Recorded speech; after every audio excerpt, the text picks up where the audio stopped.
It looks like we've got everybody here. Welcome to the October 10th, 2023 Complaint Review Board meeting for the Arizona State Board of Pharmacy. My name is Lori Walmsley, and I'll call this meeting to order. Dr. Gandhi, if you could take roll call and conflicts of interest, please. Certainly, Madam Chair. Ms. Walmsley? Present, and I've submitted mine for the record. Thank you. Ms. Nair? Present, no conflict. Awesome. Mr. Thorwald? Here, no conflict. And Mr. Al Nassif? Here, no conflict.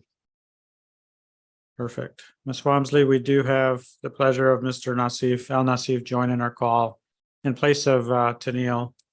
And he was brave enough. He's our newest board member, and kind of pushed him at the deep end of the pool and said, "Hey, can you?" And he was brave enough to accept the offer to join this call. So, Mr. Al Nassif, if you can introduce yourself. Yeah, thank you, everyone.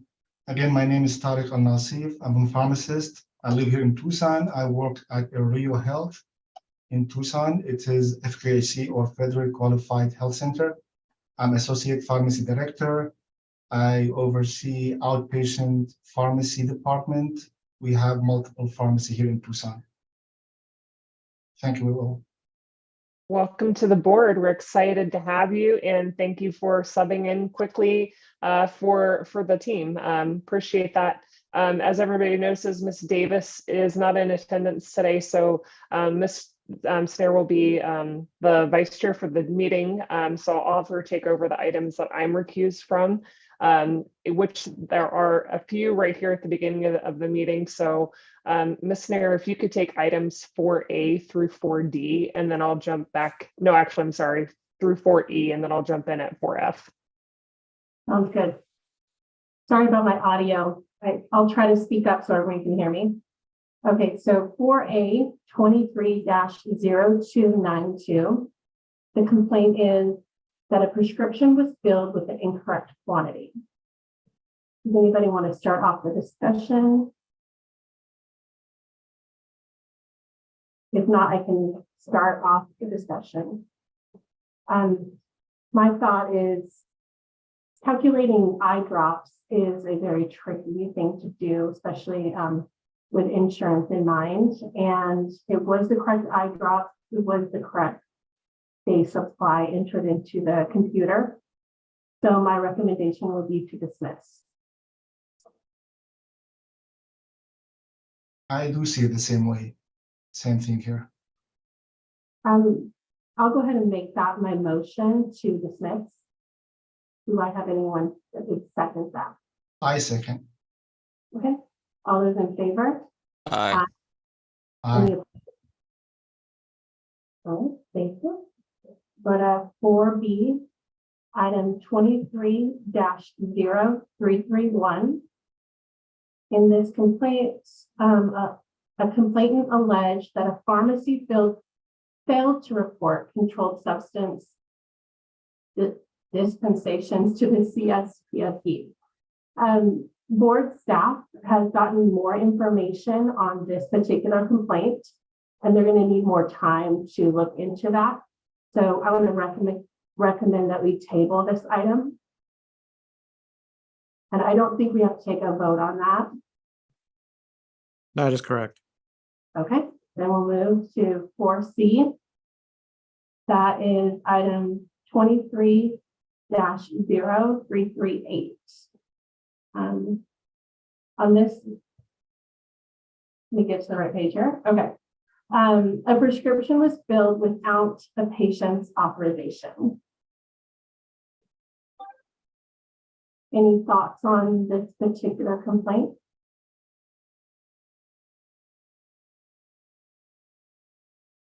It looks to me like there was the prescription, it was more of a customer service complaint in my mind. The patient didn't request it, and they have been taken off the autofill. So my recommendation would be to dismiss this complaint. Does anybody have any alternate thoughts? I agree with dismissing, and unless if anybody has any comments, I can make motion if you want me to. Mr. Thorwald, anything you want to add before A motion's made. Can you hear me, Mr. Burwell?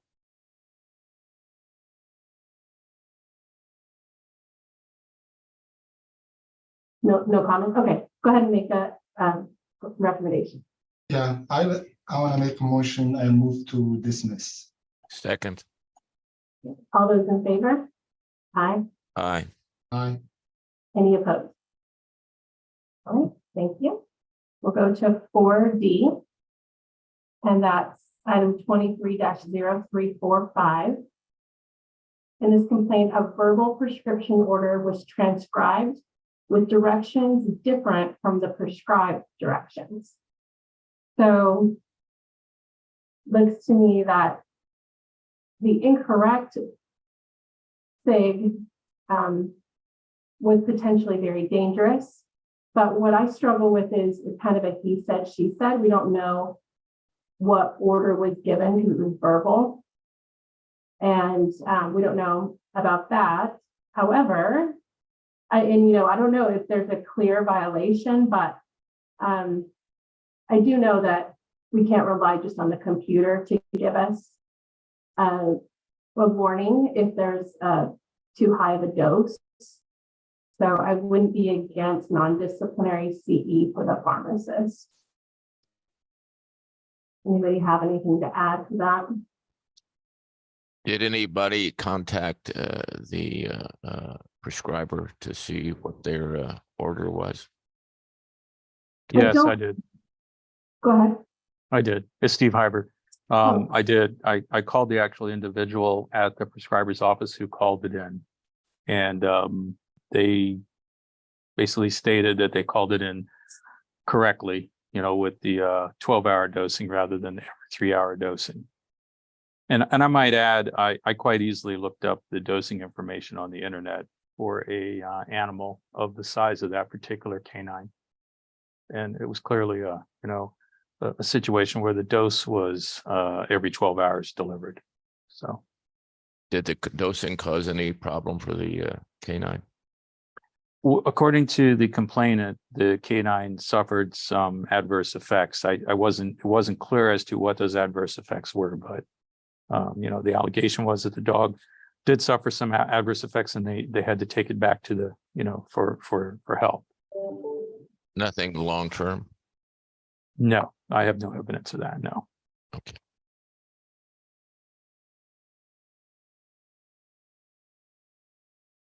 I would be in favor of 3 hours of non-disciplinary CE and veterinary medicine for the pharmacist.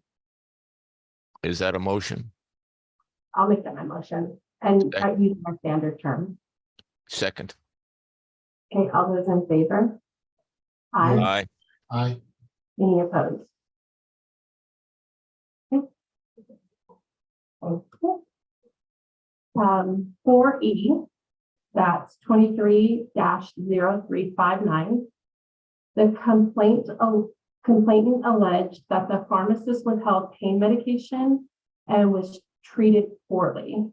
The technician accepted refusal of counsel, and the pharmacist failed to counsel on a new medication. So there's definitely a communication issue here. The pharmacist, in my opinion, should have handled the refusal, and the technician should have alerted that a counsel was needed. So I see both of them have a shared responsibility here. Any thoughts about this?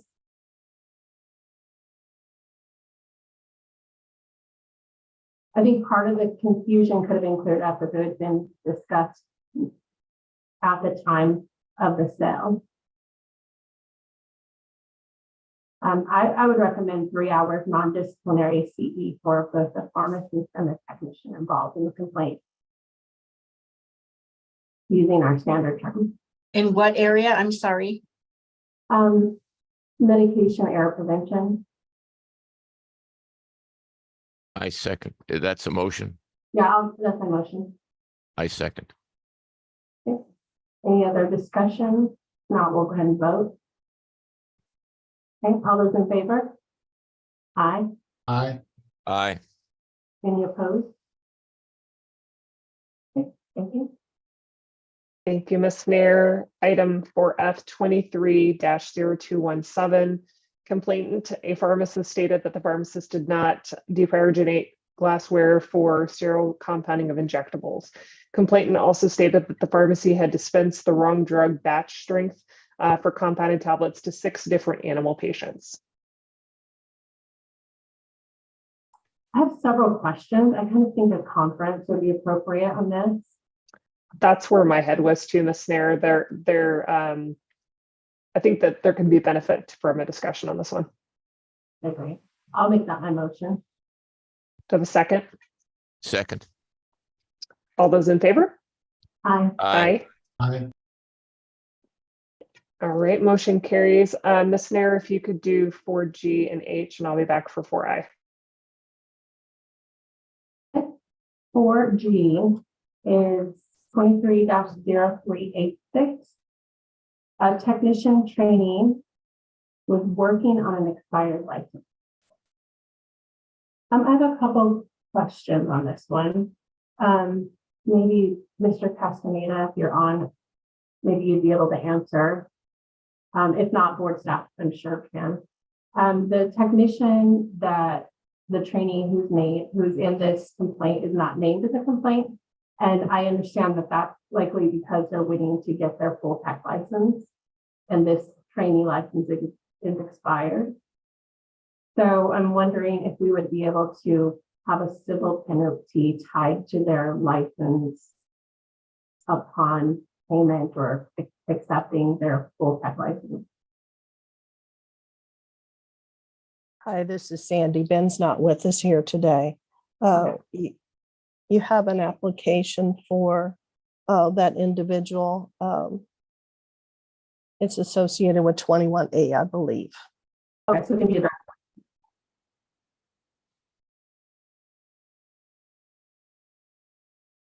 But I guess that still doesn't take away from the fact that she wasn't noticed. She's not listed on this complaint. Her application is on the agenda for consideration for working without a valid license. She wasn't involved in the complaint because she didn't have a license at the time.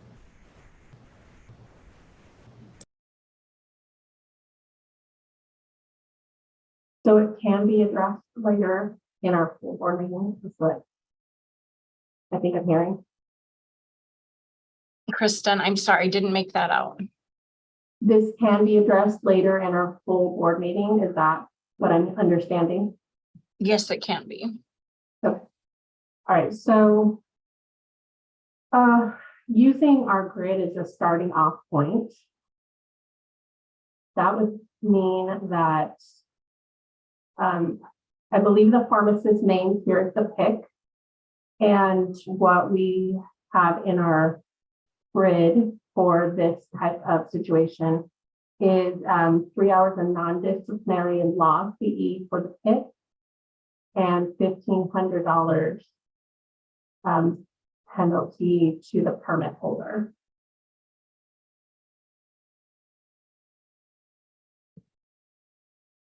Anybody have any thoughts on that as being our motion? So I believe this is standard, right?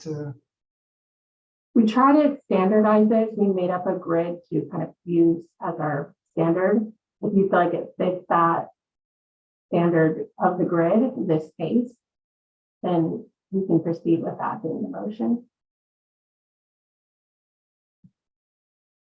That's a motion I will second. I will make that officially my motion.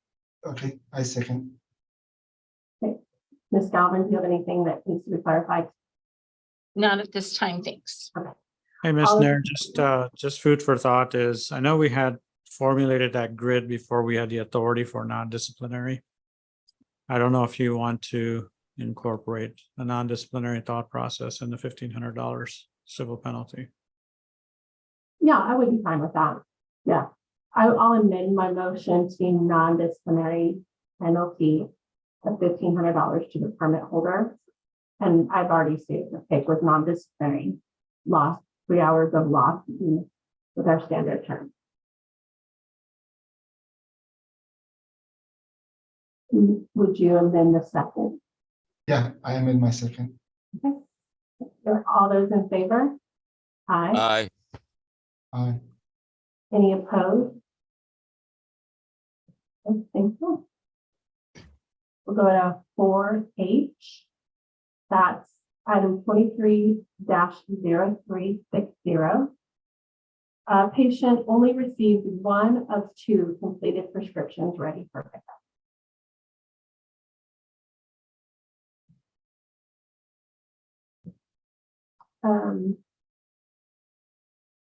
I think that in this case, it was not clear that counseling was performed because documentation wasn't maintained.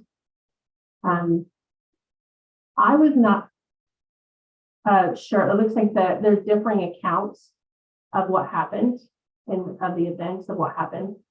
So I was thinking maybe a letter of concern regarding documentation for the pharmacist.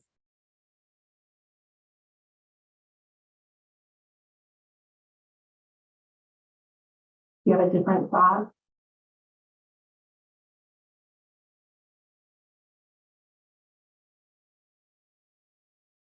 Any comments to add regarding this case?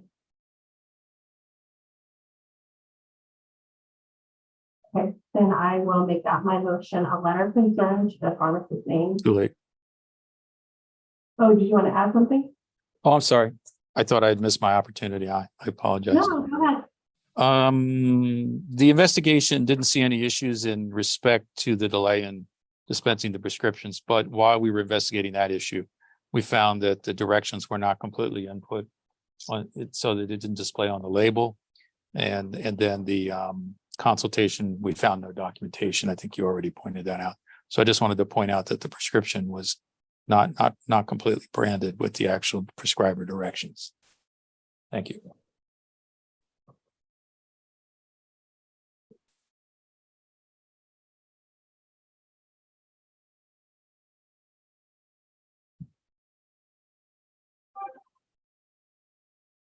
I would concur that a letter of concern, I think, is all that would be needed. Mr. Heiber, are you referring to the words 30 days being missing? Or is there something further? I'm sorry, I'm working with a single computer. I had some technical problems with my personal system today. So can you repeat your question, Ms. Nair? Sure. Are you referring to the fact that 30 days, the 30 days was left off of the SIG? Or is there Yes, anything? yes. The SIG just had how to apply it, not for the duration. And so the duration that was included in the practitioner or prescriber's directions were not labeled on the finished product before it was dispensed.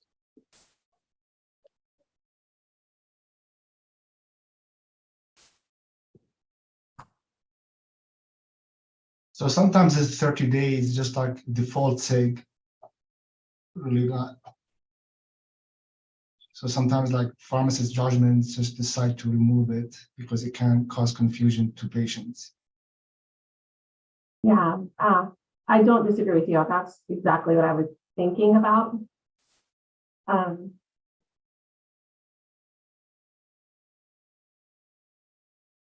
It's technically that's misbranding or incomplete SIG, but I understand in practicality, in practice, putting the 30 days can be confusing for a patient. Yeah, especially if the quantity doesn't last match. 30 days, it doesn't match. Right. So that could be just default SIG. So I agree with Ms. Nair about her first thought. Okay, I'll make that my motion, and if anyone wants to talk about it in the full board, we can pull this one if anyone needs to discuss it further. So my motion is for a letter of concern to the pharmacist's name for documentation of counseling, maintenance of documentation of counseling. Do I have a second? Second. All those in favor? Aye. Aye. Any opposed? Thank you, Ms. Snare. Item 4I, complaint number 23-0342. The complainant stated the son's medication was dispensed in 2021 without being reconstituted. I wasn't able to see the video. I just want to say, I just couldn't get it to come up.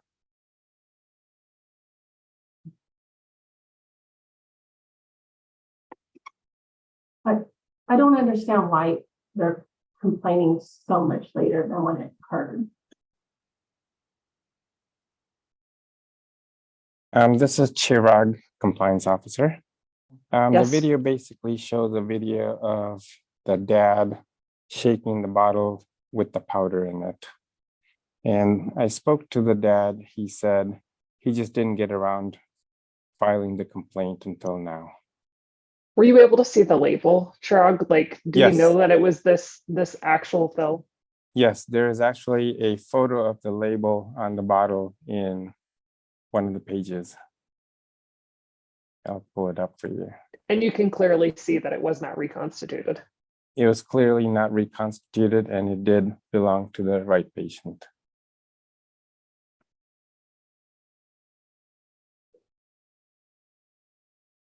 I believe the patient went back to pharmacy and they solved the issue at the same day. Is that correct? I do not know when he came back.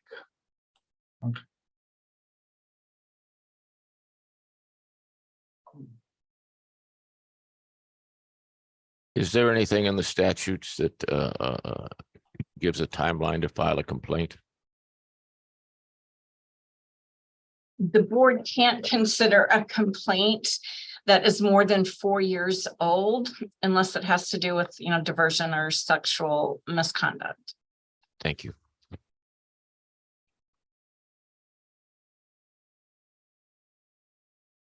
Jerome, did you have any insight as to why they waited? The patient's dad said he was wanting to file a complaint, but he was just too busy to do so until now. Okay.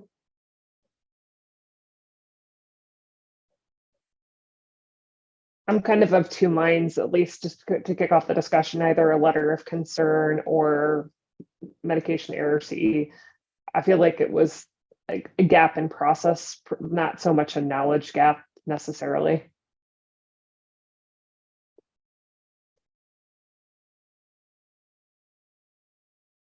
I think a letter of concern seems appropriate to me. I'll make that my motion, a letter of concern to the pharmacist's names. Do I have a second? Second. Motion and a second. All those in favor? Aye. Aye. Aye. All right, motion carries. Ms. Snare, if you could do 4J, please. Item 23-0240. A complaint stated that our husband's prescription was shorted by 2 tablets. In my opinion, there's just not enough evidence that the person was actually shorted, and they were given the 2 tablets when they questioned the pharmacy. So, kind of not enough evidence to prove either way. So my recommendation would be to dismiss. Is that a motion? I'll make that my motion. Second. Thank you. All those in favor? Aye. Aye. Aye. Any opposed? All right, item 4K 23-0233, licensee failed to respond to a subpoena.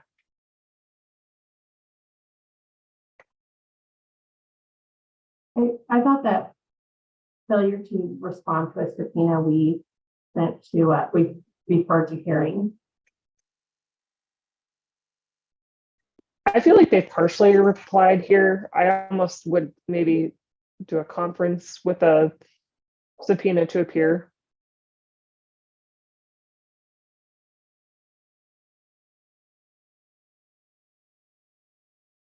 I can support that. Because they self-reported the DUI, they just didn't answer all the questions. That's correct. They stopped responding.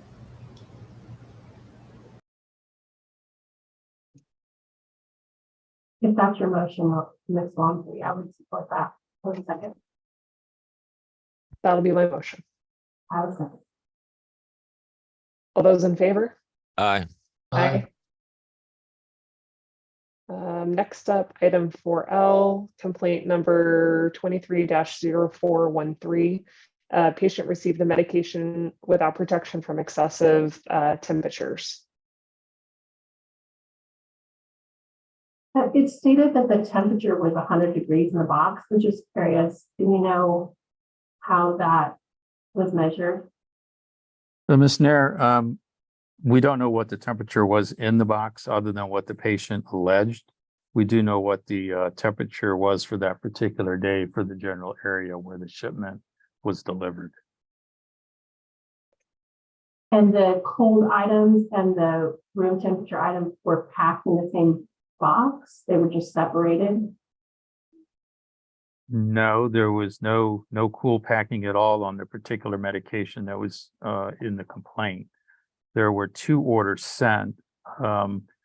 Order 1 contained drugs, medications that were packed with refrigerant. The other medication was sent separately. That was the Menopur, and that was shipped at ambient temperature. Okay. Thank So you. essentially, you had 2 orders. One, according to the policies in place at this particular permit holder, required refrigeration, and they were packed. Another one that, for whatever reason, was not being packed with refrigeration. I believe the firm now does pack it with refrigeration now.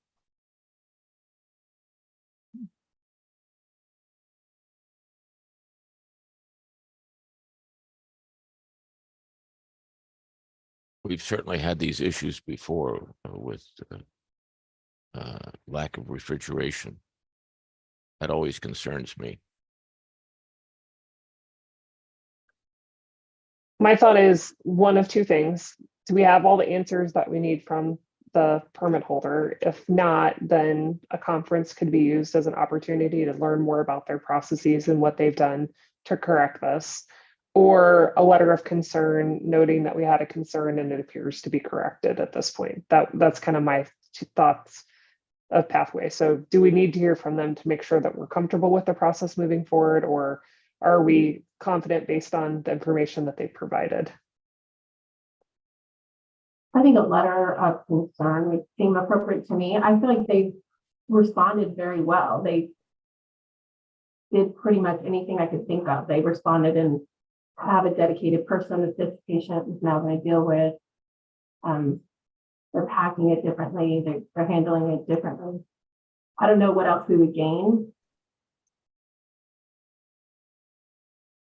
I would agree with that. Is that a motion?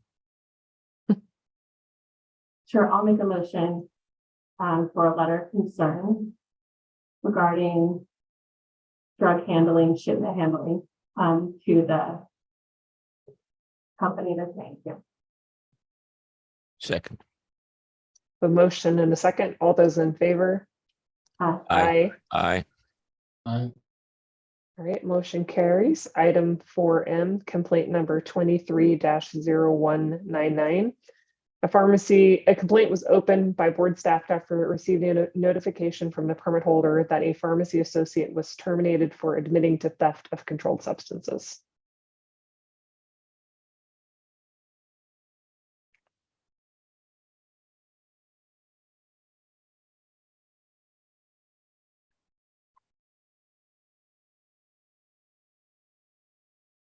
So I believe a letter of concern may be appropriate for the late notification.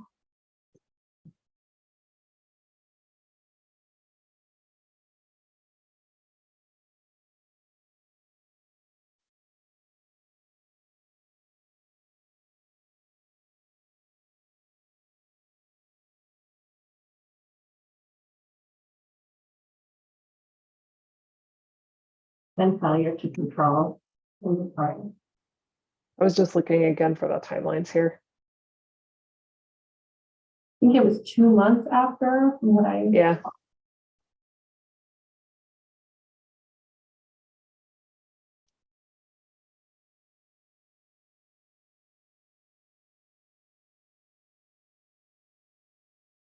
It seems like quite a bit of time to delay before reporting. The question is, were they still in the process of investigating it? And that was the reason why they didn't provide the full notification. But did they Sure. know? No. Not the board. It looks, it's been a little while since I've read this completely, but the DEA 106 was sent, I thought, but they didn't notify the board. Is that correct? Initial notice was sent on 2/24. The 106 looks like it was received on 4/3.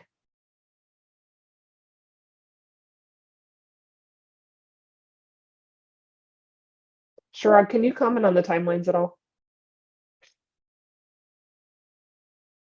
Sure, give me one moment.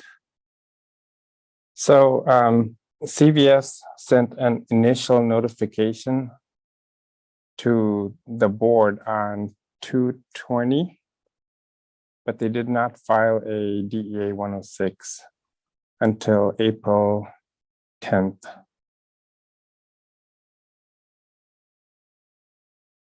And I don't think it's entirely unusual that it would take that long, depending on the circumstances of the theft, to make sure that they had officially investigated it all. I know we've talked about updating our rules, but this is a long time. I think I could support a letter of concern to the permit holder, Ms. Nair. Yeah, I'm going to make that my motion. How do you feel about failure to control inventory as well as late notification being in the letter? The reason for the violation would be record keeping. R423-103, 10-day notice of controlled substance loss. Okay, then I'll make the motion for, actually, I think for the PIC and to the permit holder, a letter of concern for record keeping. I would throw something out here. As Ms. Walmsley mentioned, if there's the investigation took a longer period of time to do it, then their record keeping would be still just fine. How do we confirm that or determine whether that investigation was still going on for that period? Another option would be we could bring them in for a conference and have a discussion with them about what occurred and transpired and what the process was like what was the timeline, more information on the timelines. It seems like that would be better to me than just assuming that their bookkeeping was bad.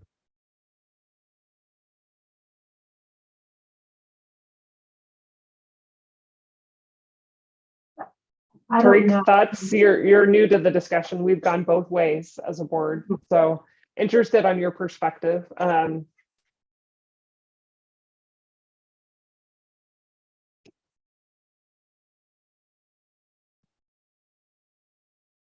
Just like, I'm sorry. I'm just like thinking about it like, I mean, I see it both ways. I mean, like, I know like, it's CVS, is that right? To make sure like I'm reading right, the document next to me, right? I believe they have their own policy on process, how to report to DEA. And when, I mean, I don't know this. I mean, I like to hear from them directly to bring them to the board to see what their process, what their procedure to report to DEA Form 106. So I'm hearing conference from you and Mr. Thorwald. yeah, I mean, I could support that as well. That's fine with me. I make a motion that we take this to conference. Second. have a motion and a second. All those in favor? Aye. Aye. All right, Ms. Nair, if you can take item 4N, please. And that's 23-0372. A prescription was dispensed with an incorrect patient label.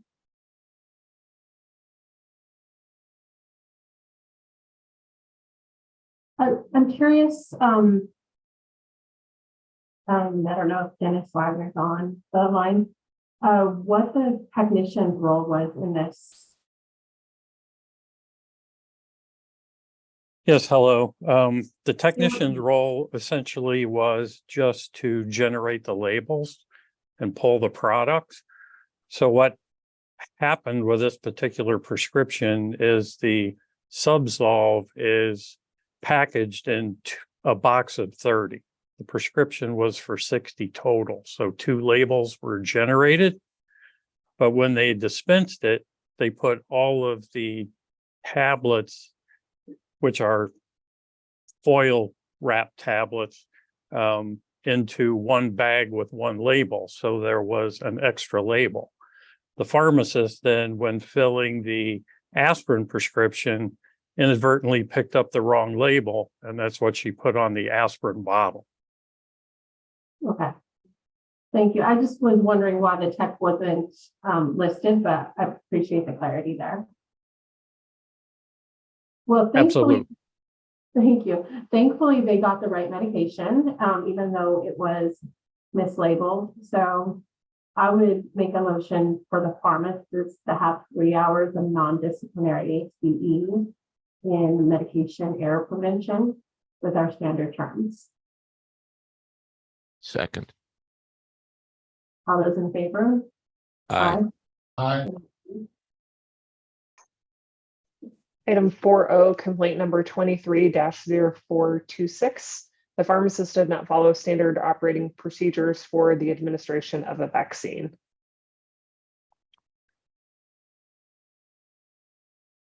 I think this is a learning opportunity for me too. I've never heard of this type of Band-Aid. No, nor had I. So I would make the motion to accept the CE that's already been done once it's submitted to the board. I believe they've already done some on their own. 3 hours in immunization CE. Yeah, I could support that. Second. So is that offering non-disciplinary CE in error prevention, but accepting the CE he's claimed to have completed once he provides documentation of that? yes, I think that's specifically in immunization. Immunization. Yeah, so we'll accept that. I would agree with that. An additional 3 hours in addition to the current requirements on immunization CEs. Yeah. Thanks for the clarity, and I update my motion. Second.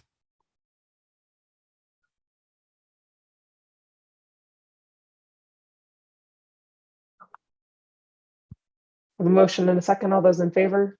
Aye. Aye. Aye.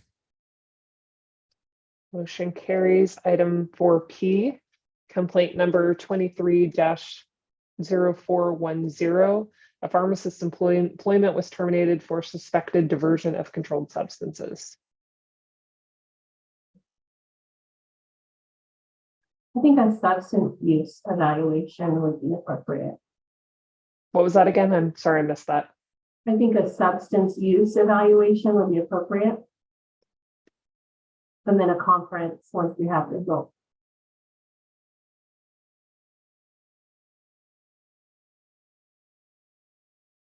An evaluation and a conference, is that what you said?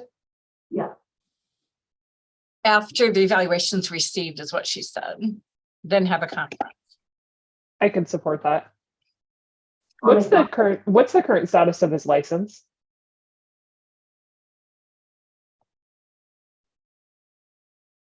I can pull that up. His license is open and valid through October 31st, 2024.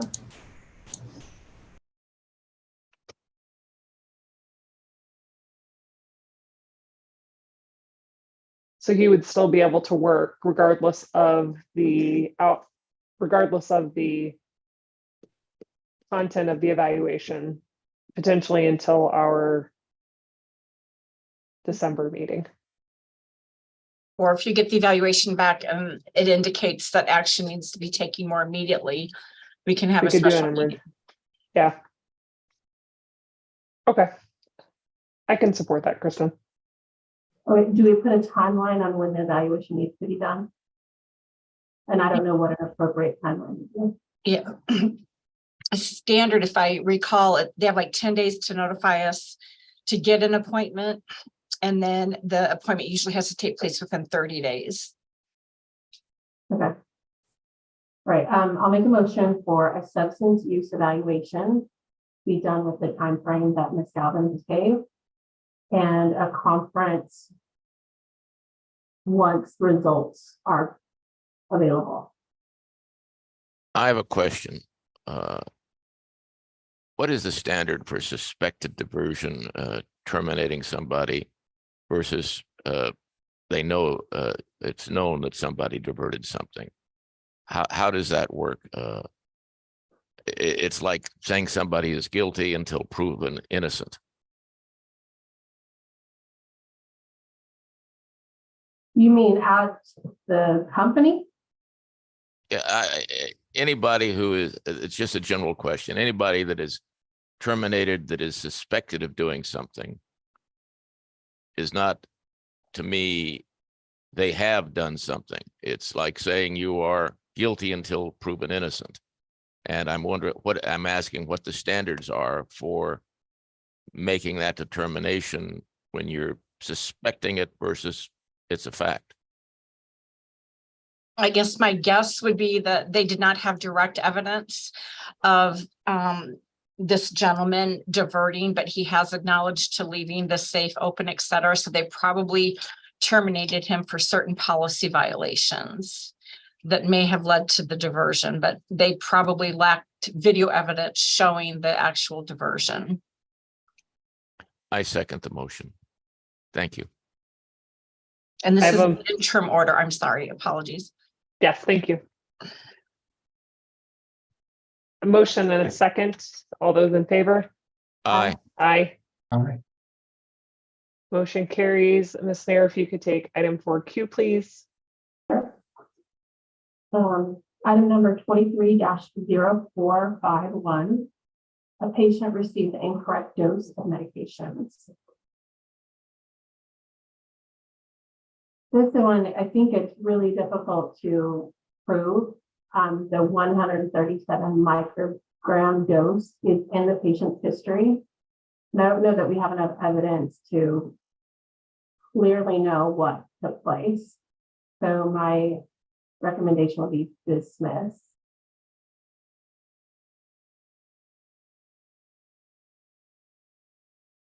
Anybody have any other thoughts?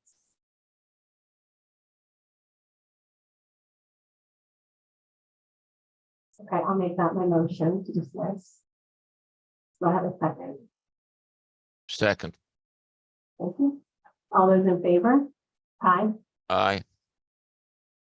Any opposed? Okay.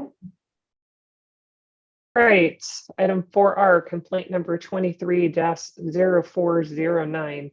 Board staff received notification that a pharmacist in charge was suspected of being responsible for the loss of controlled substances.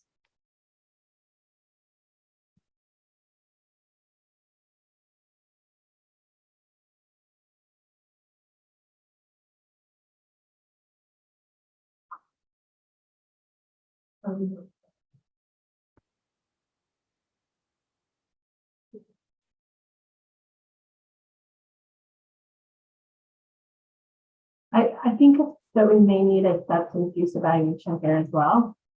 I don't know.